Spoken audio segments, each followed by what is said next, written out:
Viewers, বাইকের disk pad কেন তাড়াতাড়ি ক্ষয় হয়? এই যে আপনারা দেখতে পাচ্ছেন ডিস্ক প্যাডগুলি তাড়াতাড়ি ক্ষয় হওয়ার কারণ, তাড়াতাড়ি যেই কারণে ক্ষয় হয় কারণটি হচ্ছে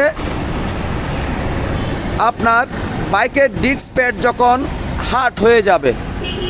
আপনার বাইকের ডিস্ক প্যাড হার্ড না হওয়ার জন্য এবং আপনার বাইকের ডিস্ক প্যাড দীর্ঘদিন ভালো থাকার জন্য এবং আপনার বাইকের ডিস্ক প্যাড থেকে খারাপ শব্দ না আসার জন্য আপনার কী করতে হবে, প্রতিদিন আপনার বাইকটি নিয়ে যখন আপনি রাইড করার জন্য বাইর হবেন তখন আপনি কি করবেন, আপনার বাইকের এই যে ক্যালিপার দেখতে পাচ্ছেন, এই যে ডিস্ক দেখতে পাচ্ছেন, ভালো করে পানি দিয়ে ওয়াশ করতে হবে। এই ডিস্ক প্যাড এবং ডিস্ক পানি দিয়ে এভাবে ভালো করে পরিষ্কার করে ফেলবেন। সেক্ষেত্রে ডিস্ক প্যাড হার্ড হবে না, ডিস্ক প্যাড তাড়াতাড়ি ক্ষয় হবে না, ডিস্ক থেকে খারাপ শব্দ আসবে না এবং আপনার বাইকের মধ্যে খুব সুন্দর ব্রেক হবে।